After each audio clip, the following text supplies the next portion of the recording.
Selamat pagi, salam sejahtera untuk kita semua. Om Swastiastu, Namo Buddhaya, salam kebajikan. Assalamualaikum warahmatullahi wabarakatuh. Saya serahkan sepenuhnya kepada Pak Willy, meskipun saya di sini diberikan catatan tentang apa itu aren dan sebagainya. Namun saya hanya ingin mengatakan dua hal. Pertama, Pak Presiden Prabowo Subianto sudah memberikan arahan yang clear, yang jelas bahwa salah satu prioritas utama kepemimpinan beliau, pemerintahan beliau adalah ketahanan pangan dan energi. Beliau sudah mengatakan berkali-kali bahwa sebuah bangsa hanya akan dihargai pada akhirnya ketika kita memiliki modalitas sendiri, terutama dalam pangan dan energi. Perkembangan geopolitik terakhir,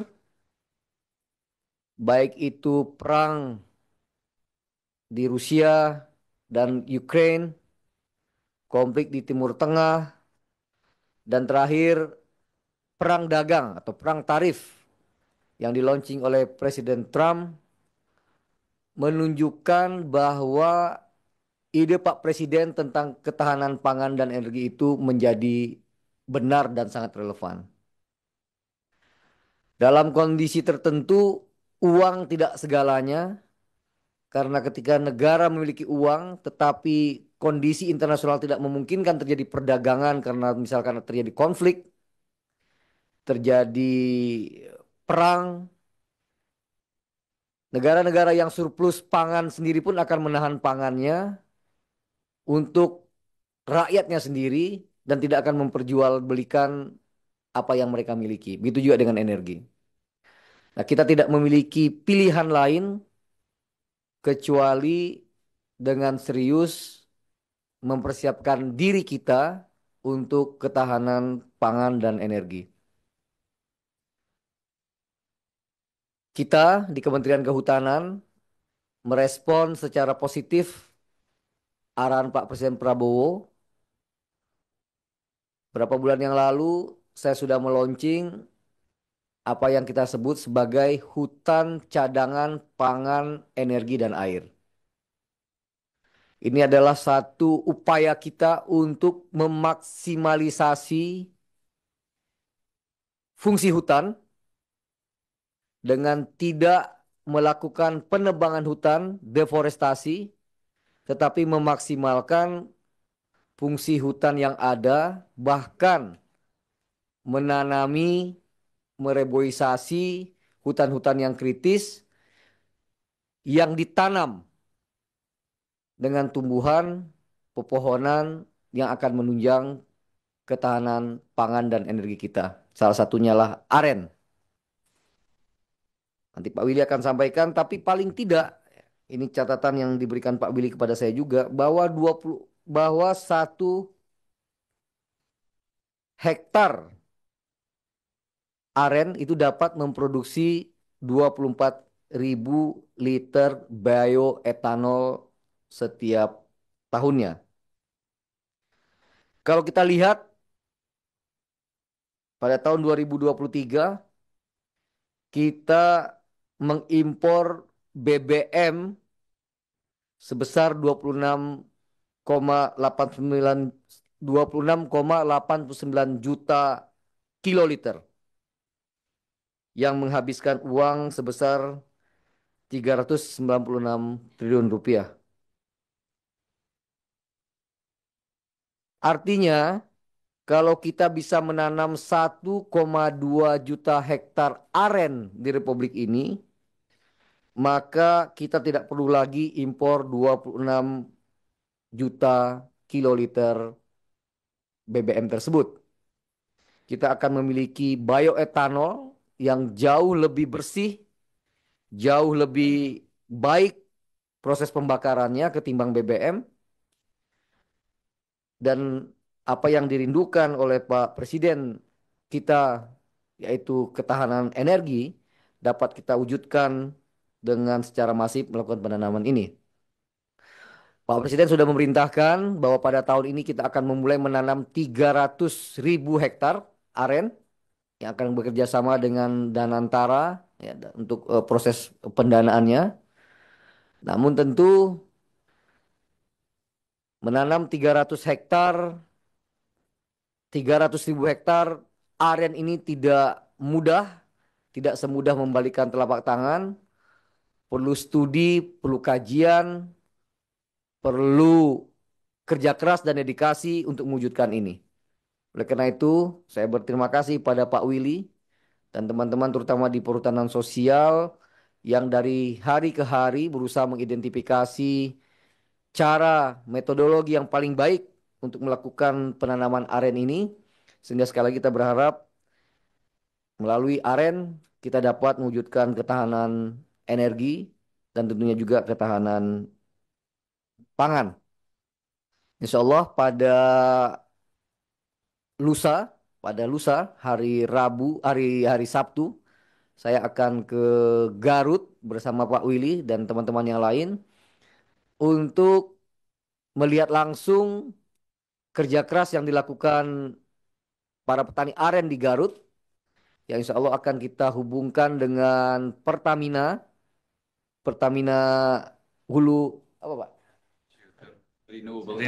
Renewable Energy ya, yang akan kita coba linkkan mereka sehingga bisa memproduksi gula aren dan pada saatnya nanti bila harganya sudah memungkinkan baik bagi petani, produksi bioetanol ini juga akan kita mulai. Sekali lagi lebih jelasnya kita akan serahkan forum ini kepada Pak Willy seluas-luasnya untuk memberikan arahan kepada Bapak Ibu sekalian tentang lebih temu teknis penyuluhan kehutanan aren sebagai sumber energi dan pangan.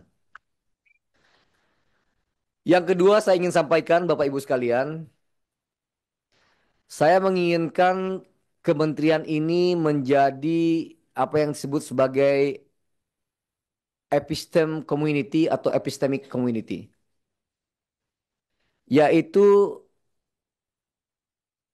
tidak hanya kumpulan ASN, P3K yang mengerjakan rutinitas aktivitas sesuai dengan tugas dan fungsi masing-masing,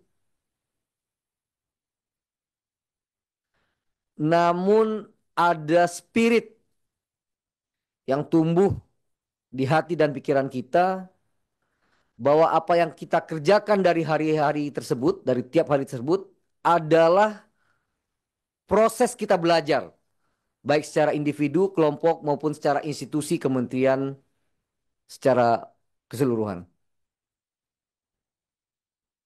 Saya sangat menganjurkan kepada para penyuluh terutama para junior himbauan muda di seluruh Indonesia untuk bercita-cita melanjutkan studi baik di dalam negeri dan terutama tentu di luar negeri. Segala aturan yang selama ini kita identifikasi menghalang-halangi peluang dan kesempatan untuk melanjutkan studi.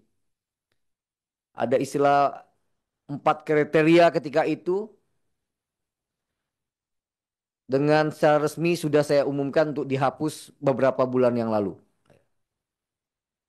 Ini temuan yang baik sekali saya temukan ketika makan siang di kantin.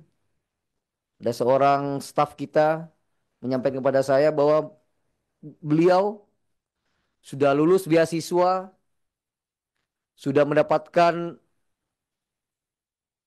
acceptance letter dari beberapa universitas, tapi hanya karena gagal di 4 kriteria di internal kita, akhirnya tidak dapat melanjutkan studi ke luar negeri. Dan ternyata kasusnya relatif banyak.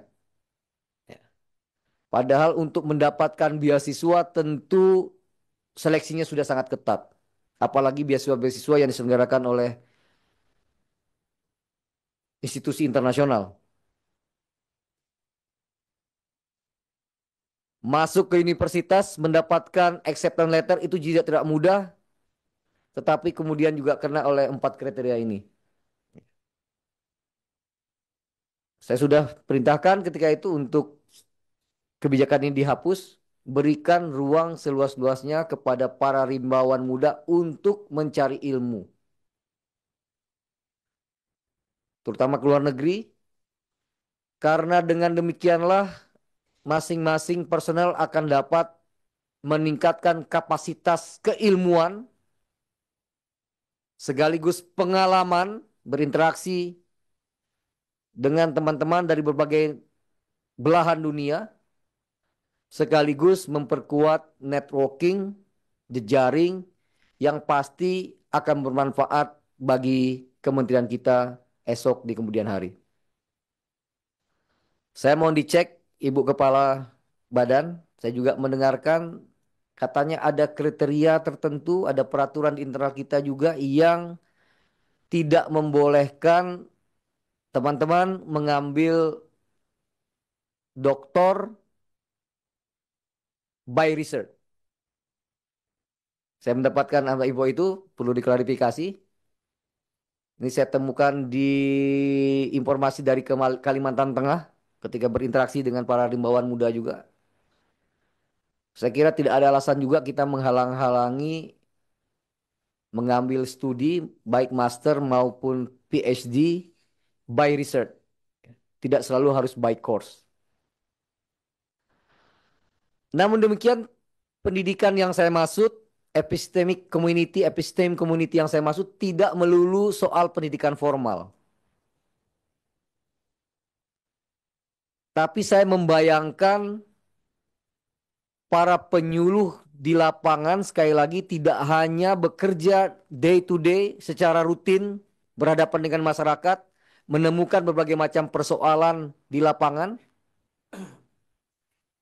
Karena ini adalah proses belajar, saya berharap bapak-bapak, ibu-ibu di lapangan dengan temuan-temuan yang ada di lapangan dapat mengabstraksikannya untuk menjadi sesuatu hal yang bersifat teoritis, sesuatu hal yang bersifat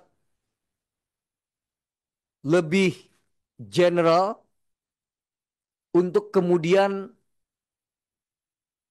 dapat menemukan atau berkontribusi terhadap ilmu pengetahuan pada satu sisi, namun pada sisi yang lain dapat memperbaiki kebijakan-kebijakan kita yang sangat berpotensi tidak tepat, salah sasaran, mismatch, tidak relevan, tidak kontekstual. Dan dengan temuan-temuan di lapangan yang diabstraksi, ya, yang diteoritisasi, akhirnya nanti bisa kita rumuskan menjadi sebuah kebijakan yang relevan, sebuah kebijakan yang menjawab tantangan dan realitas yang kompleks di tengah-tengah masyarakat. Jadi mohon Bapak Ibu sekalian, tugas-tugas harian tentu saja penting, namun lebih dari itu, saya berharap para rimbawan memiliki kemampuan untuk lebih reflektif, dapat berpikir lebih kritis, sehingga tadi kita mempunyai kemampuan untuk memproduksi ilmu pengetahuan, teori-teori baru, sekaligus memperbaiki policy-policy kita yang tidak sesuai dengan kondisi aktual di lapangan. Saya berharap tentu sebagai institusi, terutama kita semua, ya, kecuali yang memang betul-betul researcher seperti kemarin saya datang ke mantan BSI, apa kemarin namanya Pak?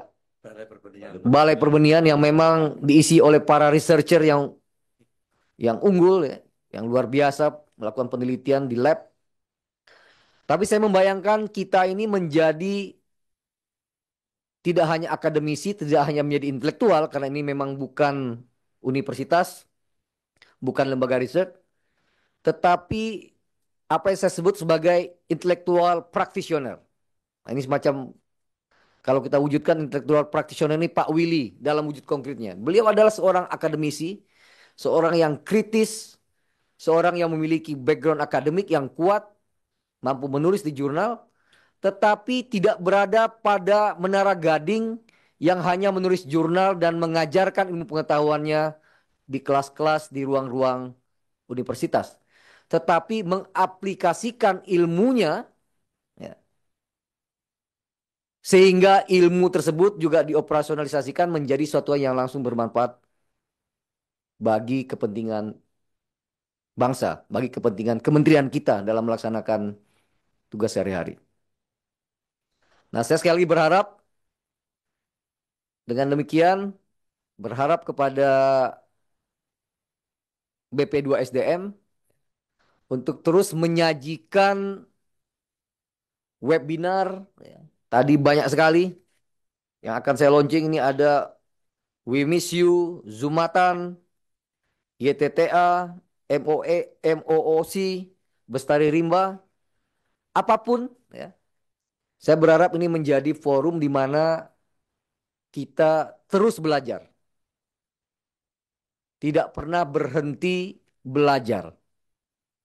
Karena once kita berhenti belajar, maka kita mulai menjadi makhluk yang jumut, ya. Makhluk yang membatu, yang tidak akan terupdate dengan perkembangan kekinian. Dan oleh karena itu, Ibu Kepala Badan, saya juga berharap materi-materi yang disajikan juga tidak bersifat top down, yang kita kira-kira dari Manggala ini penting, tapi ternyata barangkali tidak relevan dengan kepentingan teman-teman. Jadi mau dibuat misalkan kuesioner, ya, ditanyakan kapasitas apa yang diinginkan untuk ditingkatkan oleh Bapak Ibu sekalian. Ada hal apa, teknis apa, ilmu pengetahuan apa yang Bapak rasakan masih minim, masih memiliki keterbatasan sehingga perlu masukan dari para pemateri, dari para akademisi, bahkan para praktisioner. Ya, tadi kombinasi ada Pak Willy nanti, tapi juga ada tadi salah seorang praktisi Aren dari Banten yang akan berbicara secara praktis. Sekali ini satu hal yang baik. Siapapun yang memiliki ilmu pengetahuan yang baik, memiliki best practice di bawah, itu bisa kita ajak berbicara di forum ini. Tidak hanya perlu menteri, eselon 1 dan sebagainya. Bahkan petani, kita ajak berbicara di sini untuk menyampaikan best practice yang telah mereka lakukan untuk sebuah kebaikan, ya, meningkatkan hasil hutan secara maksimal. Saya kira poin saya demikian, Bapak Ibu sekalian. Pertama, ikuti dengan baik nanti arahan dari Pak Willy. Kita harus terus bekerja untuk mewujudkan cita-cita Presiden Prabowo untuk ketahanan pangan, energi, dan tentu air. Yang kedua, saya berharap sekali lagi kementerian ini menjadi kementerian yang tidak hanya mengejar target-target yang bersifat rutinitas, tapi mampu merefleksikan apa yang dikerjakan tersebut untuk menteoritisasi, memproduksi ilmu pengetahuan baru, sekaligus mengkritik kebijakan-kebijakan yang tidak relevan, sehingga sekali lagi kementerian ini selalu menjadi kementerian yang relevan, menjawab tantangan zaman, menjawab kebutuhan real yang dihadapi oleh rakyat kita di masyarakat.